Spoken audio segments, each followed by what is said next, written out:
हम सभी मिलकर कक्षा 8वीं की पुस्तक भारत की खोज से अंतिम दौर 1 पाठ पढ़ने जा रहे हैं। आइए सबसे पहले पाठ के उद्देश्य जान लेते हैं। छात्रों में मातृभाषा के प्रति रुचि जागृत करना, नीतिपरक बातों का समावेश करना, कहानी कथन एवं लेखन योग्यता का विकास करना, सामाजिक सामंजस्य की भावना का विकास करना। पाठ के कुछ विशिष्ट उद्देश्य भी हैं जो इस प्रकार हैं। छात्र नीतिपरक मूल्यों को आत्मसात कर सकेंगे, अपनी ऐतिहासिक पृष्ठभूमि से परिचित हो सकेंगे। छात्र 1857 की महान क्रांति के बारे में जान सकेंगे, भारत के महान समाज सुधारकों के बारे में जान सकेंगे। आओ बच्चों, पाठ पढ़ने से पूर्व पाठ में प्रयुक्त कुछ कठिन शब्दों पर अपना ध्यान केंद्रित करें तथा उनका अर्थ भी समझें। शब्दार्थ इस प्रकार हैं: संचालन, चलाना, विघटन, खंडों में बट जाना, पुछल्ला, पीछे रहने वाला, पाश्चात्य, पश्चिमी, प्रवर्तक, संस्थापक, स्वामित्व, मालिकाना अधिकार, संजीवनी, प्राणदायी औषधि, नास्तिक, ईश्वर को ना मानने वाला, तेजस्विता, ओजपूर्ण, अवज्ञाकारी, सरकारी नीतियों का उल्लंघन करने वाले। प्यारे बच्चों, आइए पाठ के सारांश का सस्वर वाचन करें। भारत राजनीतिक और आर्थिक दृष्टि से पहली बार एक अन्य देश का पुच्छल्ला बनता है।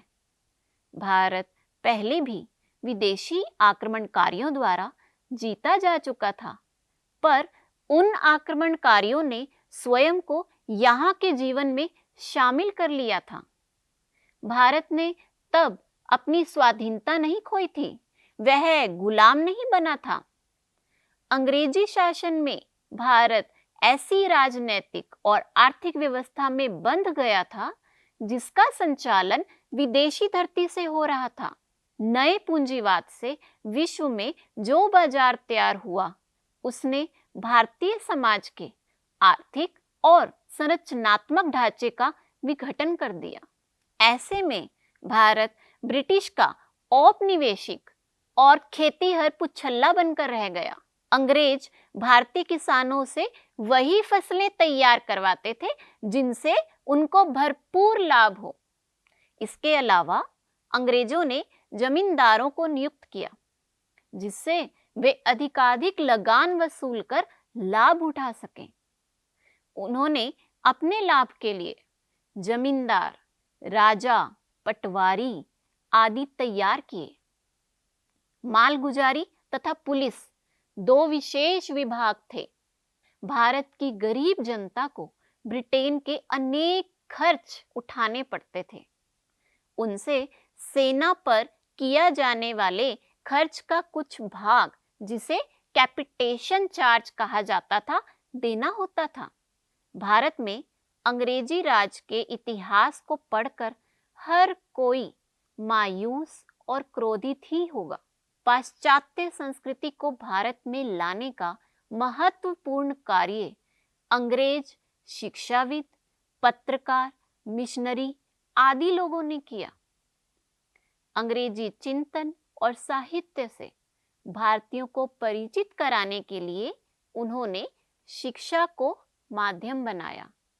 यद्यपि अंग्रेज भारत में शिक्षा का प्रचार प्रसार करना पसंद नहीं करते थे, परंतु अपनी जरूरतों को पूरा करने के लिए शिक्षण प्रशिक्षण के माध्यम से क्लर्क तैयार किए, ताकि कम वेतन देकर उनसे ज्यादा काम करवाया जा सके।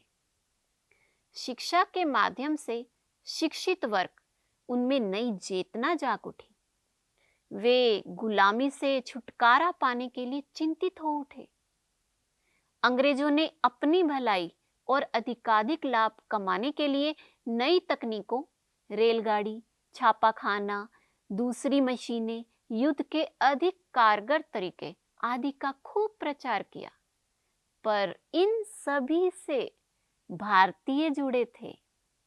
इनके माध्यम से शिक्षित वर्ग एक दूसरे के निकट आया।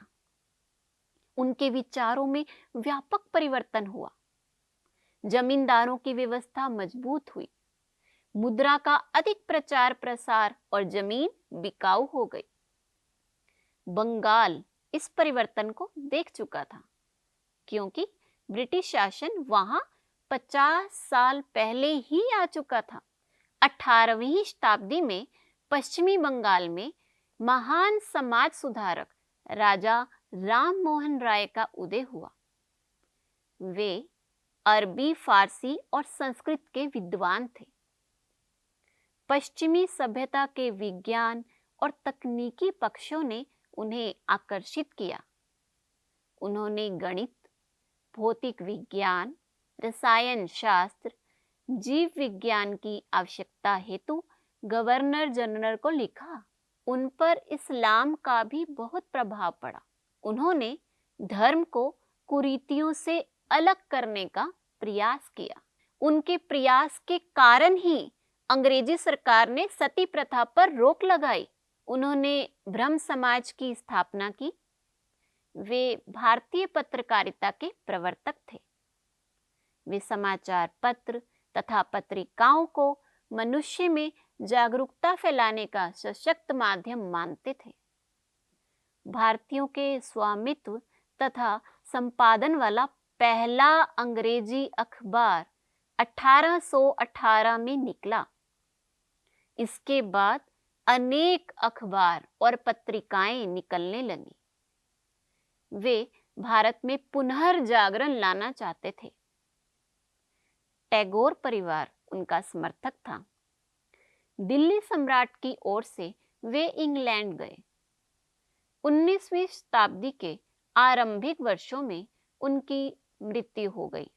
भारत में ब्रिटिश सरकार के 100 वर्ष होने को थे। अकाल से पीड़ित बंगाल किसी मदद के लिए ब्रिटिश सरकार से अब भी उम्मीद लगाए था। दक्षिण और पश्चिमी प्रदेशों की भी यही स्थिति थी। इसके विपरीत उत्तर भारत की जनता में विद्रोह की भावना पनप रही थी। सन 1857 के विद्रोह के लिए योजनाबद्ध तरीके से एक तिथि तय की गई, पर समय से पहले ही विद्रोह हो जाने के कारण योजना सफल नहीं हो सकी। यह सैनिक विद्रोह के अलावा जन आंदोलन के रूप में फैल गया। इस आंदोलन में हिंदू मुसलमानों ने बढ़ चढ़कर भाग लिया। उधर दिल्ली में मुगल वंश अशक्त और कमजोर हो चुका था। इस आंदोलन में तांत्या टोपे और रानी लक्ष्मीबाई ने बढ़ चढ़कर भाग लिया। 19वीं शताब्दी तक देश में शिक्षा का प्रसार और तकनीकी विकास हो चुका था। अंग्रेजी पढ़े लिखे वर्ग में हर पश्चिमी चीज के प्रति प्रशंसा का भाव था। इसके विपरीत कुछ में देश के प्रति लगाव और यहाँ की वस्तुओं से प्यार था। इस समय तक कुछ लोगों ने हिंदू धर्म के सामाजिक रीति रिवाजों से खिन्न होकर धर्म परिवर्तन कर लिया। राजा राम मोहन राय द्वारा स्थापित ब्रह्म समाज को केशव चंद्र ने ईसाई रूप दे दिया। हिंदू धर्म के कठोर सामाजिक ढांचे के खिलाफ स्वर उठने लगे। स्वामी दयानंद सरस्वती ने सुधार आंदोलन शुरू किया, पर यह पंजाब तक ही सीमित रहा। स्वामी जी का नारा था, वेदों की ओर लौटो। इससे लड़के लड़कियों में शिक्षा की समानता, स्त्रियों की स्थिति में सुधार, दलितों का स्तर सुधारने की दिशा में अच्छा काम हुआ। लगभग इसी समय बंगाल में श्री रामकृष्ण परमहंस नाम के एक नए व्यक्तित्व का उदय हुआ। वे धार्मिक और उदार व्यक्ति थे।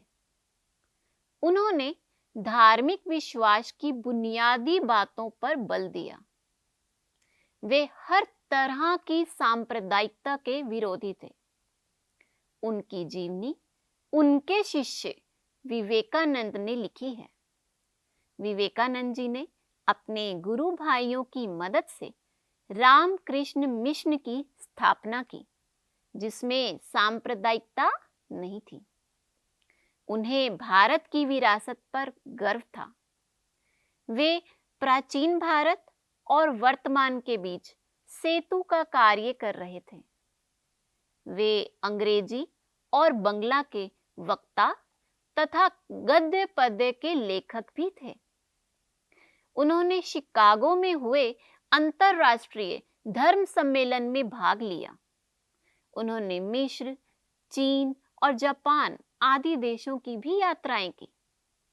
उन्होंने अद्वैत दर्शन के एकेश्वरवाद का उपदेश दिया। उन्होंने अपने लेखों और भाषणों में अभय अर्थात निडर रहने को कहा। उन्होंने दुर्बलता से बचने तथा सत्य को अपनाने की सलाह दी।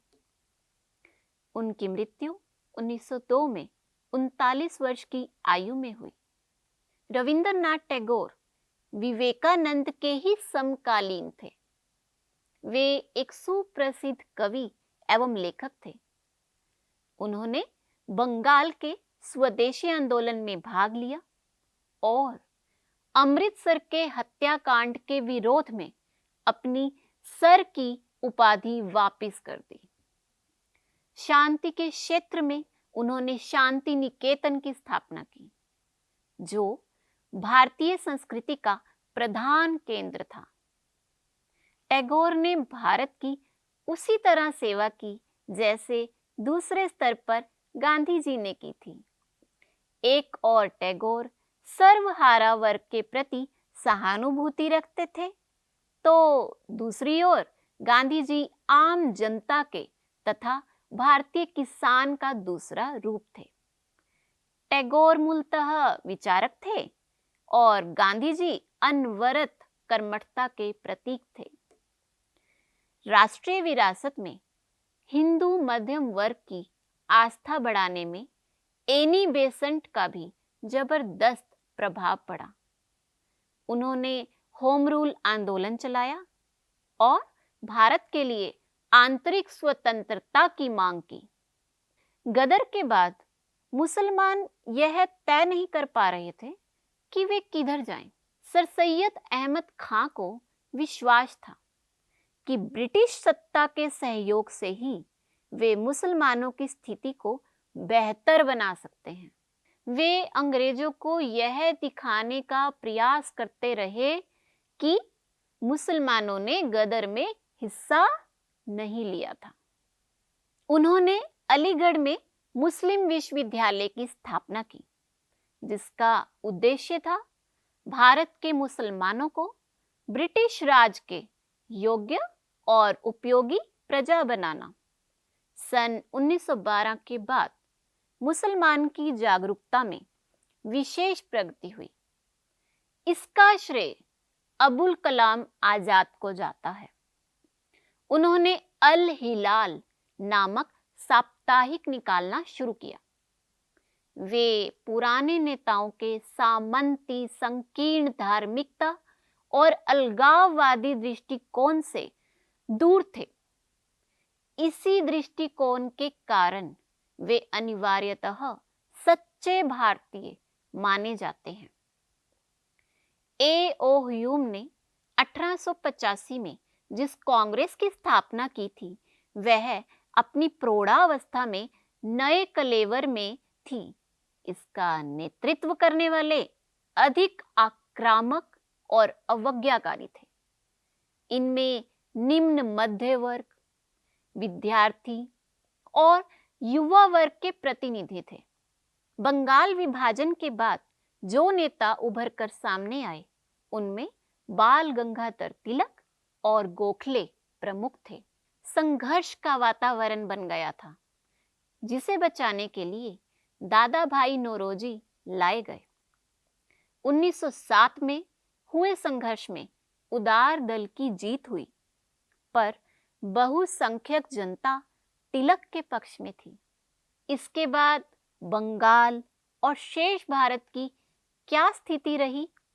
भारतीयों द्वारा किए जा रहे स्वतंत्रता संग्राम को कैसे गति मिली और अंग्रेजों द्वारा कैसे उसे कुचला गया, इसके बारे में हम पढ़ेंगे अगले पाठ में। प्यारे बच्चों, आज हमने भारत की खोज पुस्तक से अंतिम दौर 1 का सारांश और भावार्थ पढ़ा और समझा। अब हम पाठ के कुछ लघु उत्तरीय प्रश्नों पर चर्चा करते हुए उनके उत्तर जानने का प्रयास करेंगे। तो हमारा पहला प्रश्न है, सती प्रथा क्या है? इसे रोकने में राजा राम मोहन राय ने क्या किया? तो इसका उत्तर इस प्रकार है, प्राचीन काल में किसी भी पुरुष की मृत्यु के बाद उसकी पत्नी को भी जिंदा जला दिया जाता था। इसे सती प्रथा कहा जाता है। राजा राम मोहन राय ने इसे रोकने के लिए आंदोलन किया। इसे देखकर अंग्रेजों ने इस पर प्रतिबंध लगा दिया। हमारा दूसरा प्रश्न है, 1857 का विद्रोह सफल क्यों नहीं हो सका? हमारा उत्तर इस प्रकार है, 1857 के विद्रोह के लिए जो तिथि निश्चित थी उसका खुलासा समय पूर्व हो गया था। इससे अंग्रेज सतर्क हो गए। इसके अलावा सभी जमींदारों, सामंती सरदारों ने भी इसमें भाग नहीं लिया, इसीलिए यह विद्रोह सफल नहीं हो पाया। हमारा तीसरा प्रश्न है, राजा राम मोहन राय कौन थे? उनका नाम क्यों प्रसिद्ध है? राजा राम मोहन राय बंगाल के समाज सुधारक थे। उन्होंने हिंदू धर्म के सामाजिक रीति रिवाजों से नाराज होकर ब्रह्म समाज की स्थापना की। बंगाल के उभरते मध्य वर्ग पर इसका प्रभाव पड़ा, पर धार्मिक आस्था की दृष्टि से यह सीमित रहा।